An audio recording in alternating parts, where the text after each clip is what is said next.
So, hi everyone. So, we were talking about there's what we want Yes. and there's what we think that we want.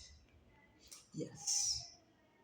And that basically our consciousness is protecting us from everything Yep. that is flowing down our way. Like we have all these experiences in life, and our senses are absorbing everything that is happening to us, and we think that our consciousness is there to um, to analyze it, but it's not only there to analyze it; it's there to filter and protect us from everything that we're not ready to deal with.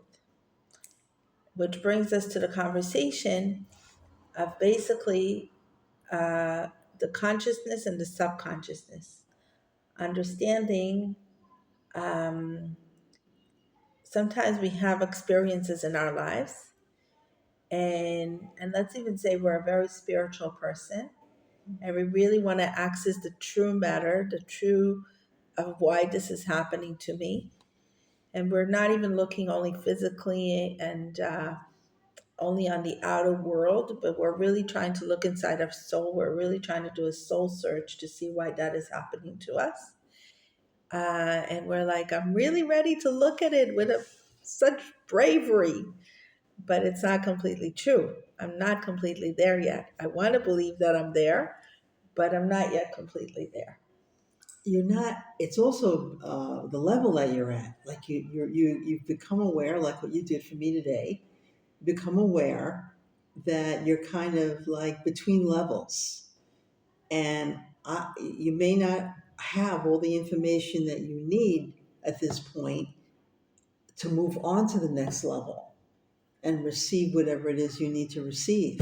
So the information is always there because our soul is infinite. Right. So the information is always there. All the information is always there. It's the access to it that is provided. In a way, the key is the true desire.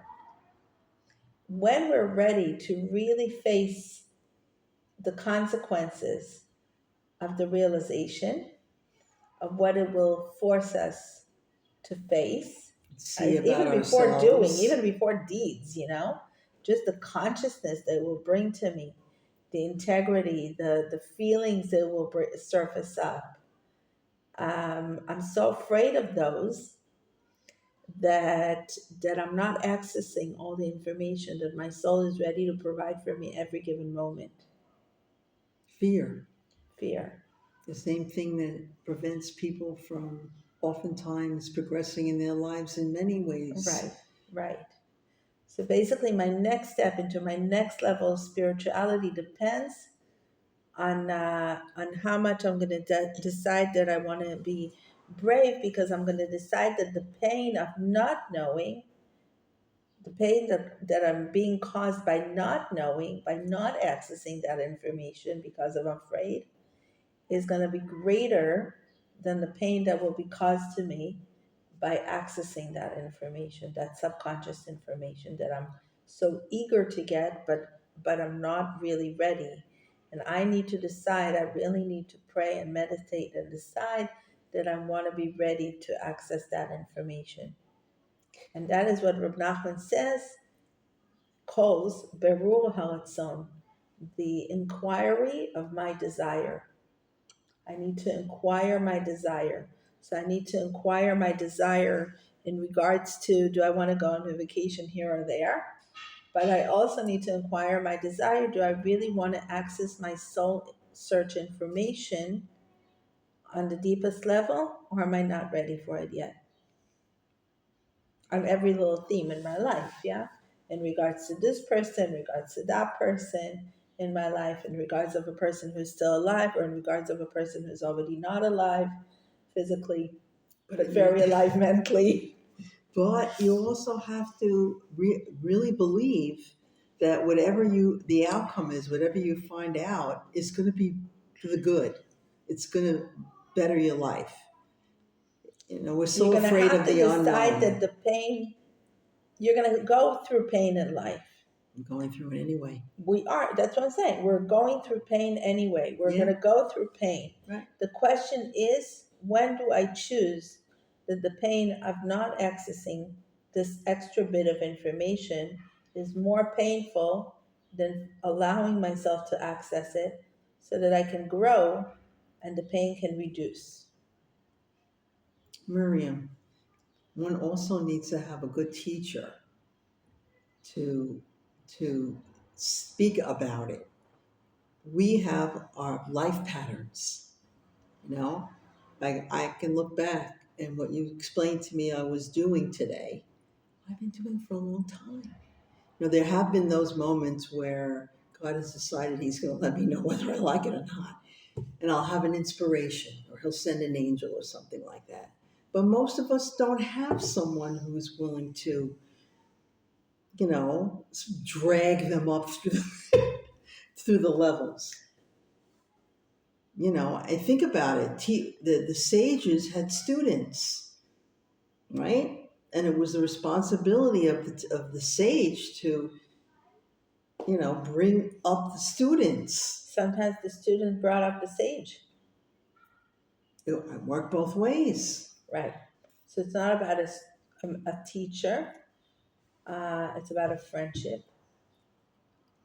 We're all a teacher to each other.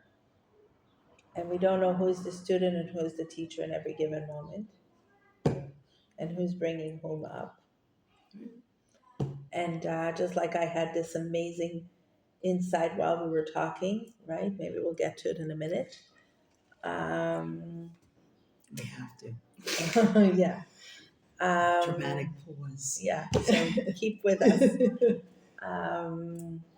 So like so we have we bring each other up and we allow each other a glimpse into a higher level through deciding that we have deep conversations with each other and not just random conversations. Somebody asked me, we had the parsha of Lashon Hara, and somebody asked me, so what? You can't talk about just random conversations because everything ends up being either gossip or Lashon Hara. Like like who wants to even have random conversations? Like first of all, they're boring. They, you kind of like, you leave the room so empty afterwards, right? But when you talk from the heart to each other and you actually want to, help each other's pull through life and deep things come up, right? Then you end up in a different place. We've done the work of the day. This is the work of the day. But you know something? You have to be willing to humble. You have to be humbling. You have to be willing to, like, humble. Like you asked me, will you be willing to talk about what happened to you? How am I going to learn anything if I'm not humble? And, like, am I going through anything that's unique? No, we're all going through it. Yes. In different ways, right? I've gone through it when my mom left the world. Everybody goes through it, in a different way. Yeah, it's through these challenging times that you learn about yourself. You know, what you're willing to do, what you're willing to put up with, what you're not willing to put up with. Choices are made, like you make gut choices, and then you look back and you're like, whoa, did I really consider everything when I made that choice? Right. Where did that come from? Did it come from the little girl or did it come from the adults? Was it the little girl that was afraid or, or the adults? And then there's like, it was like connected up here. Where was I connecting when I made that decision? Was it a conscious decision or a subconscious decision? Was it a fearful decision Mm-hmm. or a brave decision? Was it a hard decision, an instinctive decision of running away from pain? Or was it a mindful decision that was taking into, that's the most important thing, was it taking into consideration my tikkun on this earth? Or was it only there to cut my pain in that moment, right? And not caring what other next pain it will bring, right? Because all I want to see is that I'm freed from the pain this moment. And I think that's the bottom line of when we talk about the physical world and the spiritual world. You know, we can probably convey and discuss forever and ever, is there another world after we die? But there's also a spiritual world in our world. And the spiritual world in our realm is that understanding that everything has consequences. And the pain that I'm feeling now, I can pretend like there's nothing after that. Like if I can only take that pill, if I can only marry that person or divorce that person or date that person or sleep with that person or whatever, all my pain will be gone, right? But then what happens the next day when you wake up? What have you done to your soul that, you will carry with you? You can call it karma. We don't call it karma. We call it tikkun. We call it gilgul. And Hasidus Kabbalah teaches us that there's the gilgul. There's the reincarnation of life of after death, but then there's the reincarnation within this lifetime. So are we going to talk about the next lifetime? Okay, let's talk about the next lifetime. Oh. Yeah. Oh.